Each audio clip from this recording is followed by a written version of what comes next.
Sekuvimbisa kwatakaita mhuri yeZimbabwe kuti kana tawana mukana tichaenda pamba pasekuru vacho vari kutaurwa kunzi ndo sekuru vane mhosva, asi patasvikapo tawana vachinzi havapo vaenda kunonzi kwaGurure uyezve mama vaenda kugarden. Naizvozvo pari zvinoka regai tisvike kugarden taura namama tinzwe kuti vanenge vachiti kudini. Nyaya yacho yakaoma. Tichadaka kuti tigonzwa kuti zvese zvavaizoita zvokubika mbora, zvokubika huku vaingozviita moyo njere kana kuti vanga varegerera muzukuru wavo. Ichokwadi here kuti sekuru vaidanana nemuzukuru? Ichokwadi here kuti gogo vakataura kuti muzukuru ndakusunungura asi muzukuru achizopedzesera afa? Regai tiregedze kuita zvokufungidzira tipinde munhau yacho yezuva ranhasi.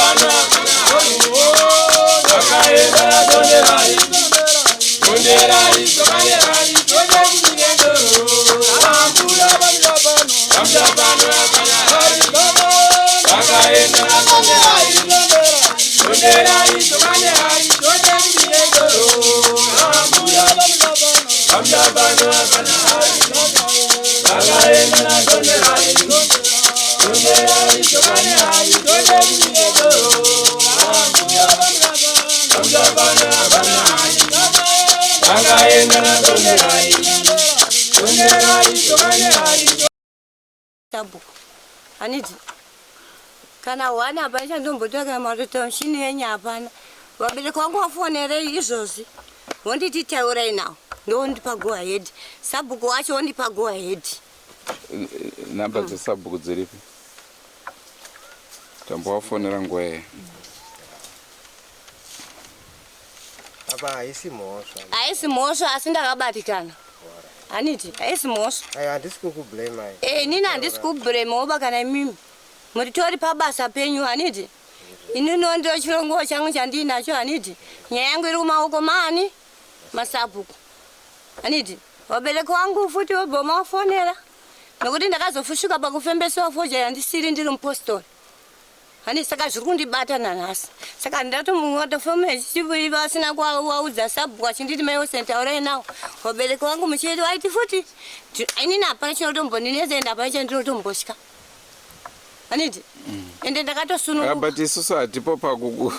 Ndida kuti ndichatombodei nokuti wakatondiudza kuti wakabvumirei wasina kuti uzivisa. Munhu achiuya mutizivisei.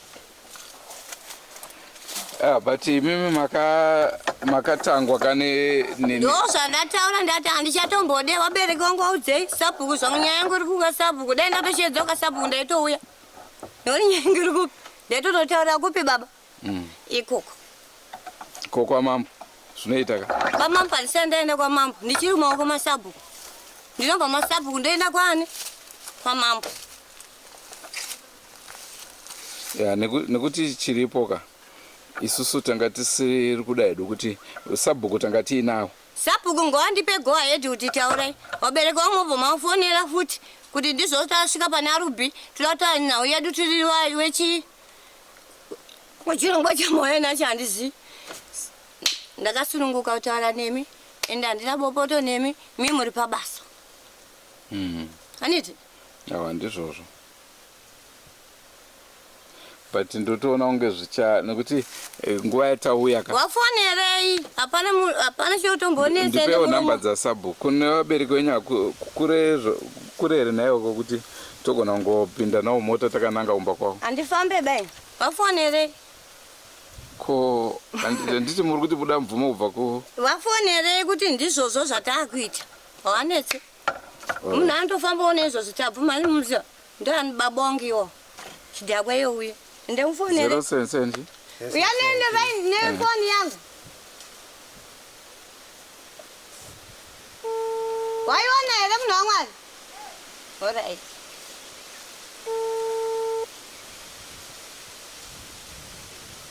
Uya naye. Acha daire phone.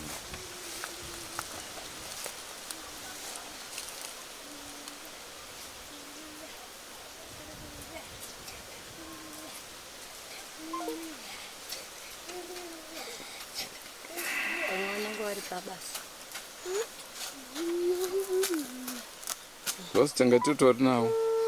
Imimi ndima amsipo chete. Usena kwese kusvika kwese kwamaita ndakona. Ndandiripo. Asa ndanda ngoti wanhu ari kuzobata maoko. Sisi toboziya urongwa kuti ndino.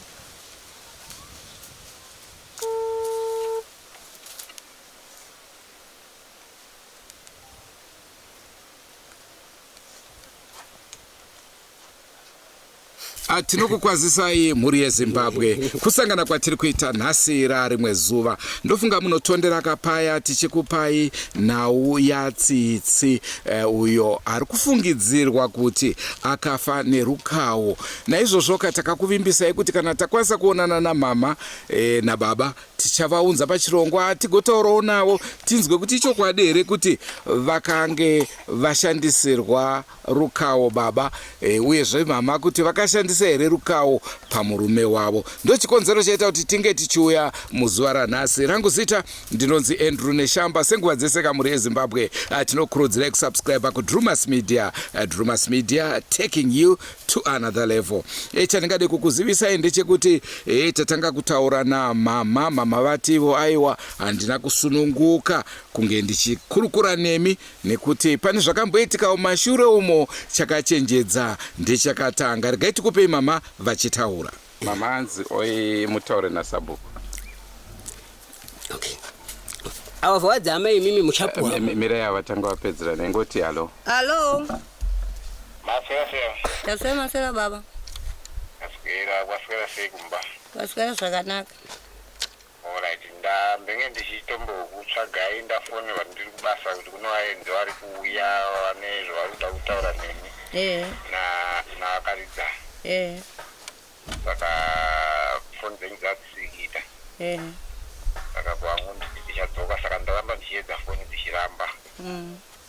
Svika ndatozongodzoka kubasa ndatomboudako. Saka munogona kutaudzana navo zvavari kuda.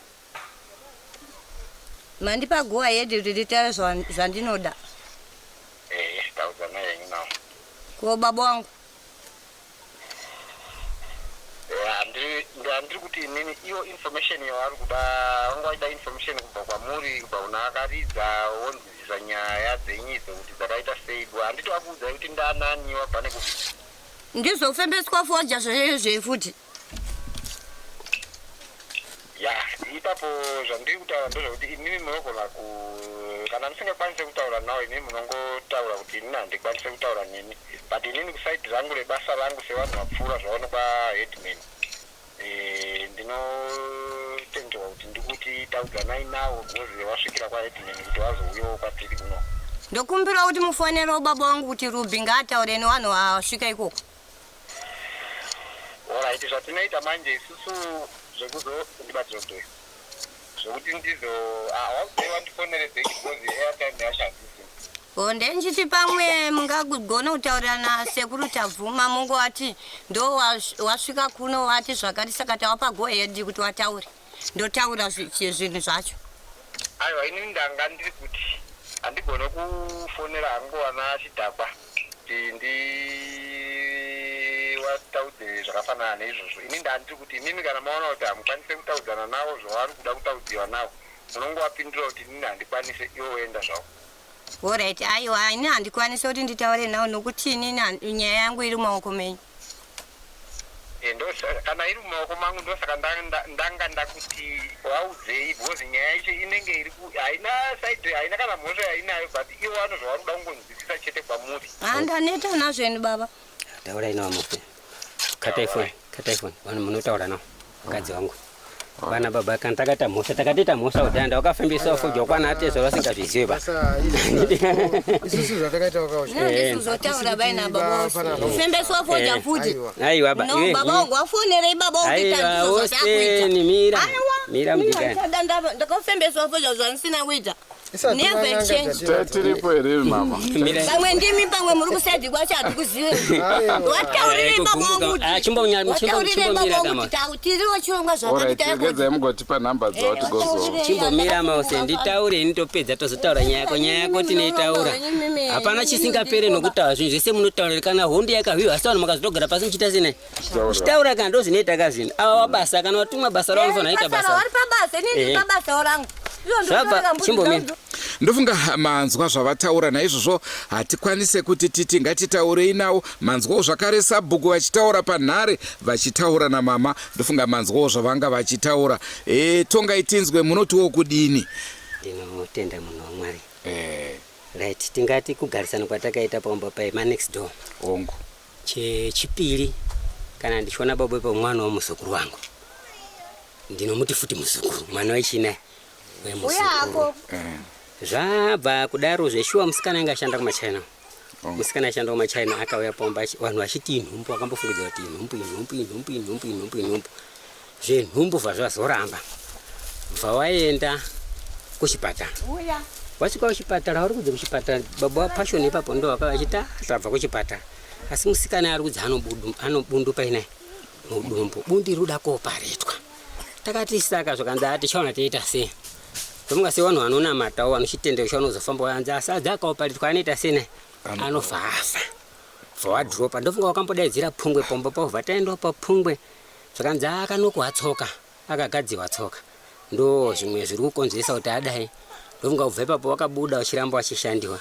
Rimwe zuva ndakazoti kuri kuseni ndiri paumba inini naadzimai murume ndiye akatanga kuya baba waPassion vandati baba waPassion zviri sei hanzi ndati ari sei musikana musikana wangodaro. Ndopakadaidza kuti baba amai Passion huyai kuno. Ndopakabva wapusha bhara nomusikana ari mubhara. Musikana akati fambe vasvika pamhasha pangu pai vatadza kufamba vatora bhara vapusha musikana vhaina pamba pangu. Hanzi sekuru musikana ari kuti ari kudana nemi saka tati mumuronore mutibatsire musikana kuda kuti mumuronore. Ndakandomuronora niko muzukuru chauya kundironore. Ndopakabva buda vachivhaita sena vandoenda vamusiya. Ndopakasara kumbawo ndopakazosara achibvunza ana auseni hanzi inini ndakadana nasekuru. Saka sekuru inini wadondizvimbisa dumbu ndo akandipa runyoka. Ana auseni aitsitsi runyoka hwakabva kupi. Hanzi vari kudzi vakagadziwa sekuru. Ndomuka takabva tazodoka fatara kusenda kazomuka ndakaenda paBheni takanai Bheni chitiko chaitika chimisikidzo chakanaka here kudaiwa kundidaidza kuti sekuru titi kudai zviri kudai ndizvo. Saka inini baba waPassion hazvisi kundiperera yatimbofambe titsvage chikonzero chapati kudii mwana chapa kudai mwana. Zveshuwa takabuda takazoona anodzi Taireji ndofunga aifamba nonyaya dzashe dzaana agabhudziye ndakamubvunza ndakanai Taireji makamboendawo papi muda kuti utibatsirewo kana pano pamakamboenda. Zveshuwa Taireji akati pana anodzigona muroi pamutoko vati dhaireketa pamutoko vatasvika panodzigona muroi vatasvika zvakadzigona muroi hapo bapana akaenda gara vatadhaireketiwa pangu paseri patakadhaireketiwa vanhu vamwe vanhu vacho vakaita vachimozambiki tosvika gamba waitendawo kumumwe munhu wacho maenda akavha ndamuziva wangu patakazosvika ndo munhu anodzi Bernard Chigombe. Gona muroi wamamutoko ndiye sekuru Gusvika ndofunga ndiwo ndiyo. Vatazosvika pana Bernard Chigombe vati tapinda imba takuita inga usvika vatatozona ndozofeki vatatosiya $20 yedu funga tina baba waPassion vatauya tasvika paumba takarara cheke chiri china tati tichadzoka chishanu futi kuti tiedze kutsvaka futi kana kumapostori. Mukomana akavhaenda kubasa hana kudzoka. Saturday takazonga pakurara pachimbi apo kwaPassion seni kuma 4 o'clock ngadzedza kuma 5 wakasvika wari 4 paumba pangu zvakanzi tiri kudai tino vanhu vaya kumba kwadaidza kuti timbobatsirana. Avo vakanga vakuati handenda akati uyu mwana wamwe hatigona kutora mwana wamwe wabereka wase wasingaziite nei wasingazvizive ba zvinozotaurika ipapo hati zvizive ba ava ngavasare hawo. Zvakanzi zvingaitika ndikati ngavasare handei. Patasvika zveshuwa imba yange yakazarwa patakubvunziwa ndakatayo ba ipapo hatibo zvakanzi asi chatakuda manje peke pano adzimai wairi nomwe akaitawo madzibaba madzimai mairi wengu akaita dzinenge masvikiro waitoita zvefodya wengu anofodya wanenge nepenyasi yawo yenge iri hombe wachitora fodya yawo wachiita sene wachifemba. Ndofunga takaedza kundatayo ipapo shuwa kana ndida kuti dai mimi muchigona kana tichiti tiite dzimwe mhiko ngatiedzekita mhiko dzokuti mwana aite sene asununguka. Ende sabata ndakambobata anodzisekuru Tasvo ndio wakati ndiri kuGrindero kana muchitotida munouya musvika pana 4th tokudhairekitai hatina kuzozvikwanisa kuzviita. Imimi zvapapane manobatsira kana muda tiende papi tenda papi handei pese pamuda tiite sene iwo runyoka hunombouya sende zvakambofamba sei zvakachidzi munhu kana anogadhira chanoakirira gadhe runyoka hunogadzirwa nomudzimai wenyu. Takati mudzimai wangu ini zvakanzi ehe. Takati ipapo ndiri kupokana saka muri kuti zvanzi kuti arono kana kutota amwe weti yenyu. Takati shuwa anopenya zvakanzi anopenya. Ndo pakadzichidaidza adzimai. Wakadzanga ndo pakadaidzwa. Zvakanzi amai tisita kudaidza. Austin wakatambara kudai asi mukadzi eke ngava andoita mai muchapuwa mombe. Wachitaura. Ngomira zvabva kudaro munhu waMwari. Wakafembesiwa foja. Ufunga mwana wangu akambata pamakumbo. Wabva ukomedza nomwe nganga acho dzai muchabhadhawa mombe. Yezvinhu zvatakiita senai. Yezvinhu zvatakiita. Yeshwaka mwana wangu agarisa makumbo ndakazokatora pamakumbo vandakabvisa pamakumbo wafembesiwa foja. Zvakanzi amai munoziva kuti runyoka hwakambogadzwa sei. Zvakanzi handizvizive. Hanzi runyoka hunogadzwa nemi muchigadzira murume wenyu. Saka muti ndini ndakagadzira here murume wangu. Zvakanzi zvinodaro. Zvakanzi orai saka muda kuti tiite sei. Zvakanzi tsitsi chatakita mai maida kuti umwe weti akaocha. Tinokupai 3 days tsitsi unenge wapenya. Ndakati munoshuwa here munhu waMwari. Zvakanzi ndati ko zvakarega kiitika. Ndo pakati ameno tsitsi ndakati ndinokumbira munhu waMwari. Kana zviribe kiitika ndoda kuti mine ndichifambe pabodzipo. Kana munonanga dzamunoziva kana muno vanhu vakaita sewa munoziva tofamba pabodzipo tigadzire dambudziko riri papi nayo. Mai manje ndogona kurambira weti yangu tsitsi vafodza sekuru wayo waramba zvokwazvo wakagara natsitsi. Waramba zvinhu zvauri kutoziva. Saka ndoda kuti tsitsi apenya tochibvira papo tichiende pina. Tichienda mberi. Zveshuwa tsitsi akabvunza akati tsitsi unomwa here. Zvakanzi ndomwa hangu. Zvakanzi abaka tsitsi ita ndinomwa taura mushe. Tsitsi unoshuwa here. Akaramba akati zi inini naamai atakabva tabuditsiwa panze. Vakwasara nganga dziri ngani dziri nhatu natsitsi vadaidza amai wacho amai wacho vapinda umba nababa. Ndomga meno wakakurukura zvakakurukira ndomga wakaita almost 5 minutes. Ndopakabuda muprofita vamira panzvakanzi ati tsitsi ndinomwa hangu. Handiti ndipo ndakapinda vhawo ndipo chizenga zvandadzita vamwe tsitsi wetu. Takati ngatitarisire mazuva manga zvakati kairi svondo munhu waMwari. Svondo mande chipiri inini chitatu zuva radai ndakapaenda. Takati kandoona muhera wangu. Sezvo ndindi ndikaita senai.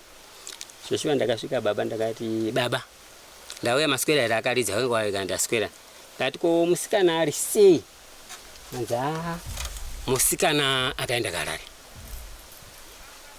Ndakandiuda ukanamba dzvanhu akashandira pana ndino mwana wangu ndakutonye panga akaita problem down ndisimbidza. Ndidakedza kubvunza kuti auya sei kuti sina usombobva taita sei tapedzerana. Kubva ipapo nazotaura natsitsi azouya. Tsitsi ndofunga akandoti achisvika. Anzi akati inini ndoda kutaura nasekuru nagogo ndoda kukumbira rurekere.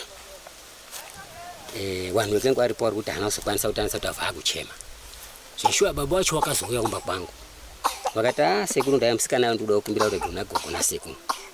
Ndakaenda kubvunza kuna mumwe akati vamwe dai matsvaga umwe munhu wamwe. Ndakati ini zveshuwa here gogo mumandiregera. Hanzi zveshuwa tsitsi ndakuregera handina chandinokutadzira asi tsitsi wakandifembesa foja. Rimwe takaenda tesera mukomana akaingoda kutaura. Ndakati nonono kapiseti munhu ari kuhwara titonganeka munhu achihwara uda kubvunza kuti siyana nazvo isivha tabuda. Tsitsi akazosara kutaura nako kanzi gogo ndoda mubora ndati mundibikire mubora tizoti mandiregerera. Zveshuwa wakauya akatema mumudzi wamo kwamubikira. Zvanzi asi ndoda nyama yehuku. Saka naye ositete sendakati batai huku yemubikira wakauraya huku wakamubikira. Iye arudzi sekuru mwana akati sekuru ndoda mazai. Sekuru akatsvaka mazai wakamupa. Ndo mamiri akaita. Pamashura pano patati dimburi asi nyaya yangu ini sekufembesa kwazeta Austin Foja mdzimai. Ndakazaenda kwate zvorangu. Nokuti mwana wangu ana baba ndo zvaitika. Asi chinangwa chohuro ipo wakatangira rudzi wakatangira kupi naye. Uku varudzi ndo akatora kana ende chatoda kutozoti wakadzonga wakazvitore pio. Zveshuwa saka taenda kwate zvora wakati yakadaika. Kana nesitola uchiziva kuti mwana wedu mushonga wakawana kupi. Muno mutitsvage chinodzirunyoka kana wakakura kare kana mwameno pamweyo kana nezvakanesa meno pamwe pawakatora. Zveshuwa nyaya yakauya kwaSabhuku ikwira Sabhuku. Ana baba ndo aifanira kuuya kwawo kazenda ndo nyaya ndakaitwa ndakafembesiwa foja. Ndichidzi ndakatsvaga mushonga wokupa akaocha. Saka ndoda kuziva kuti mushonga ndakawana kupi ende zviri kutaura zvandisi kuzviziva. Zveshuwa ndofunga Sabhuku ataenda zvinzwa ndichane mupurisa wangu timboye kumba kupina. Timboya iko kumba ikoko timbotaure nababa. Hazvina kiitika bata karamba takangogara. Awa wakazoenda futi kwaSabhuku. Sabhuku ndindauya. Nyaya yangu iye hanzi naSabhuku nai maikocha tichiri kuita se vanhu vachiri kufamba ende vanhu vachiri kurwarira. Tenge tichitika nawapenya tozogona kuita senani. Zveshuwa Mwari akavhaza ndosvikawo pakutonga. Pazvasvika pakaenda parifu pakadai. Ari maitikira zvakaita munhu waMwari ndo maitikira zvakaita baba wangu. Alright. Nekuti kana vanhu vachitaura vanotaura zvimwe zvane zvizukuruka. Ndipapo munhu waMwari atirambe. Saka isusu tinenge takuti tikanzwa diviri toda kunzwa futi diviro kuti riri kuti chipa nekuti tigofamba tichiti makadai. Imi tisina kunzwa chi. Zvinonesa diya. Kana pamafoni ndi padhuze dhuze. Asi ndatozvipokana kuti vanhu vovhonda daiwa unomborowa nehana. Ndichasesa zvinhu zvakamira sei. Asi munhu anomusha achiso munhu anomuda andisike baka. Kana iri mhosva achipa mandoti tabva ku radio tisi Andrew neshamba. Aiwa tinokunzwa ma radio pai pese. Saka ndalega ndisvike padhuze munhu waMwari totaura sekutaura kwatiri kuti hama yangu. Ndofunga inini kwamuri ndine mubvunzo mumwe chete. Bvunzei munhu.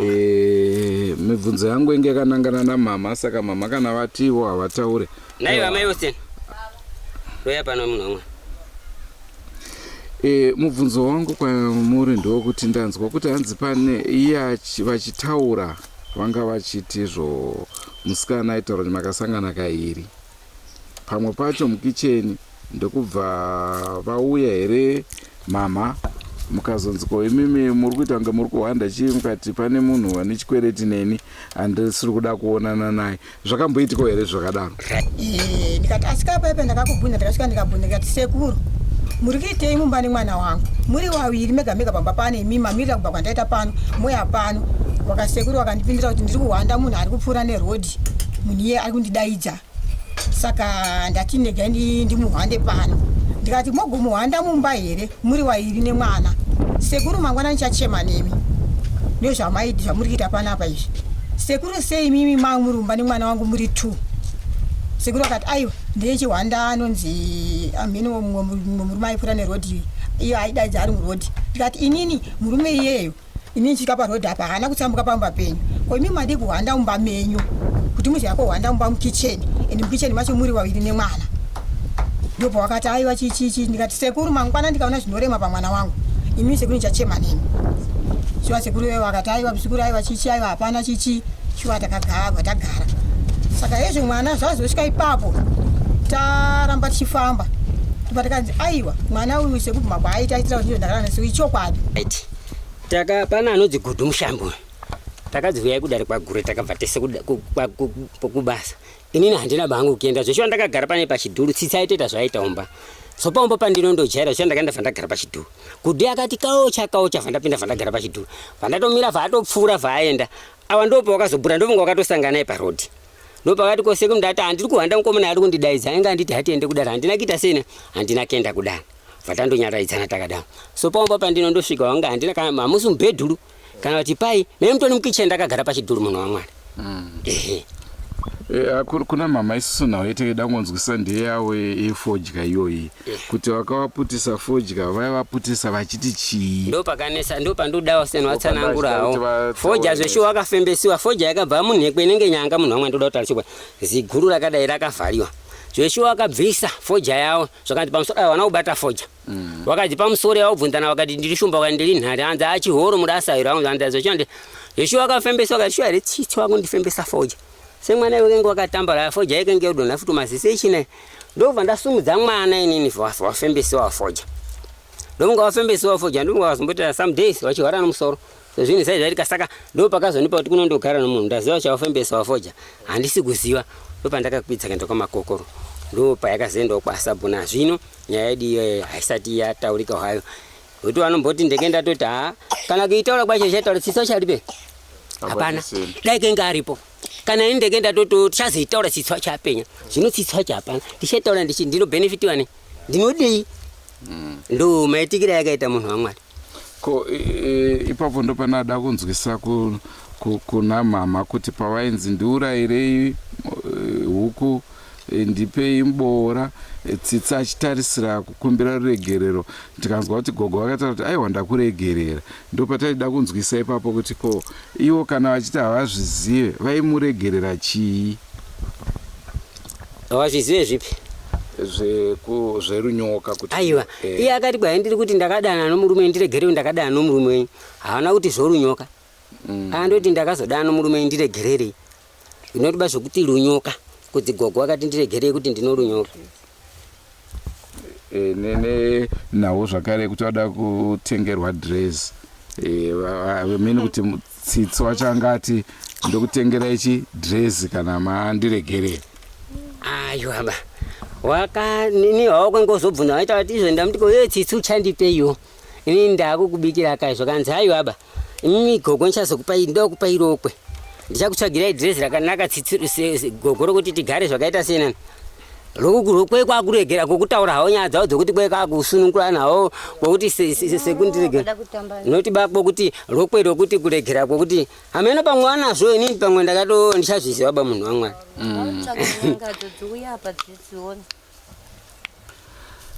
Nhau yacho inotora kunetsa.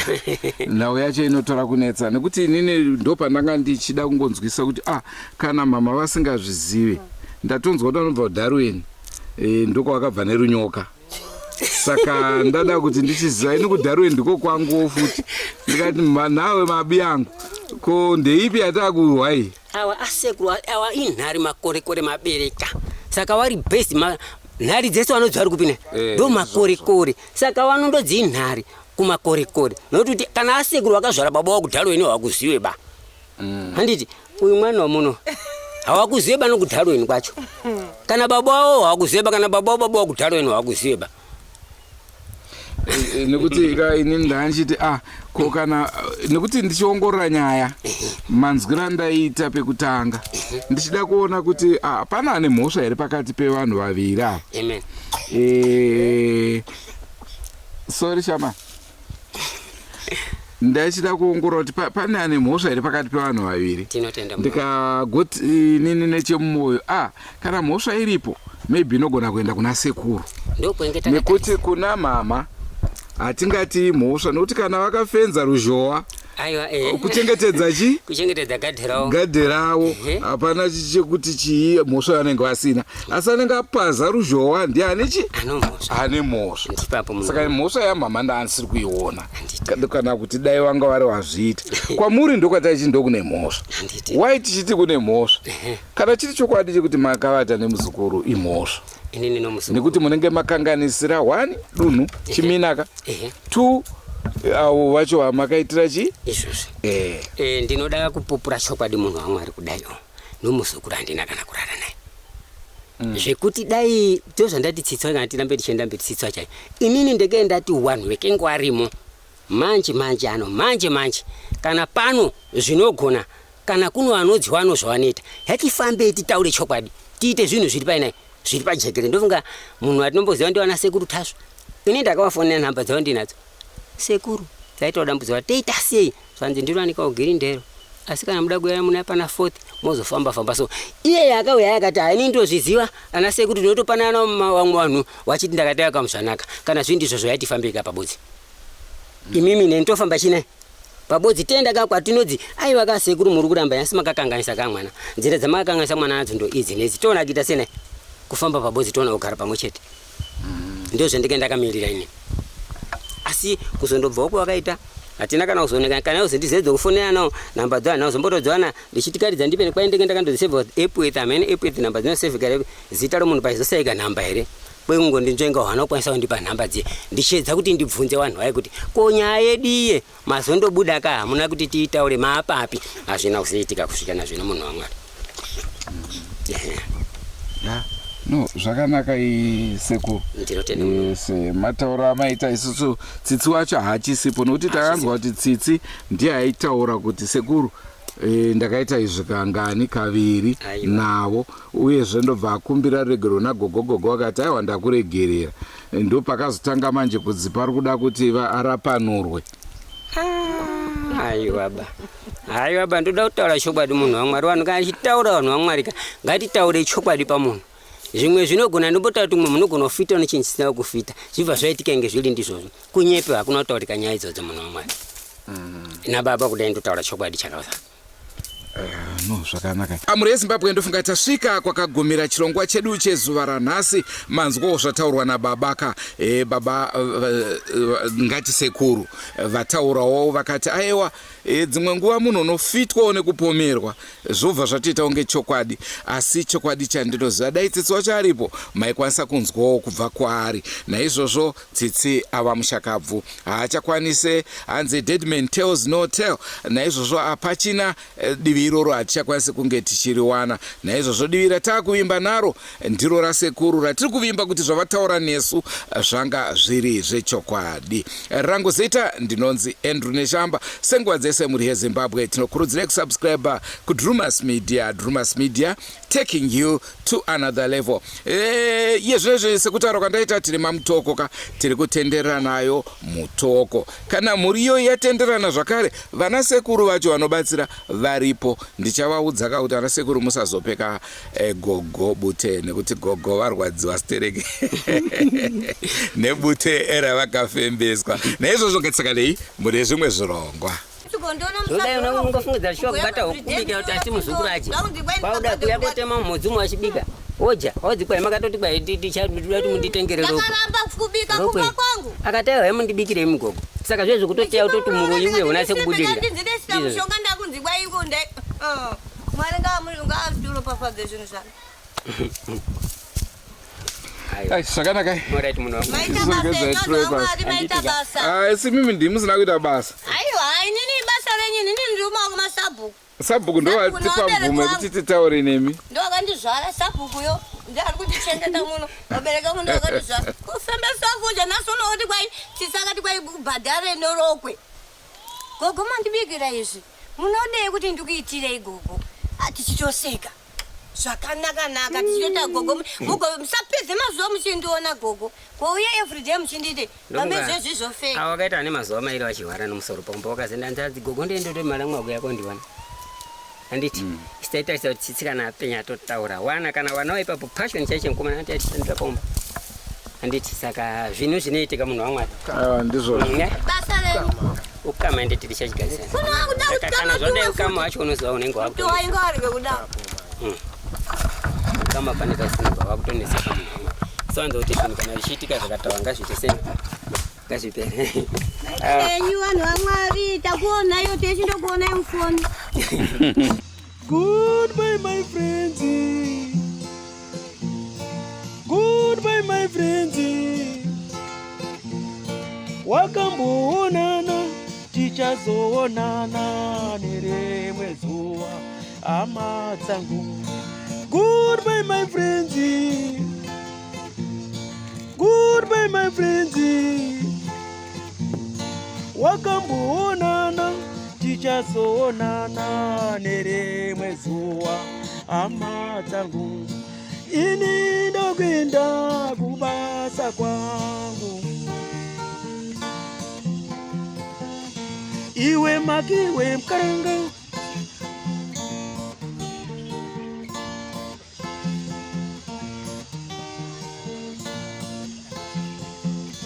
Iwe makiwe mkaranga.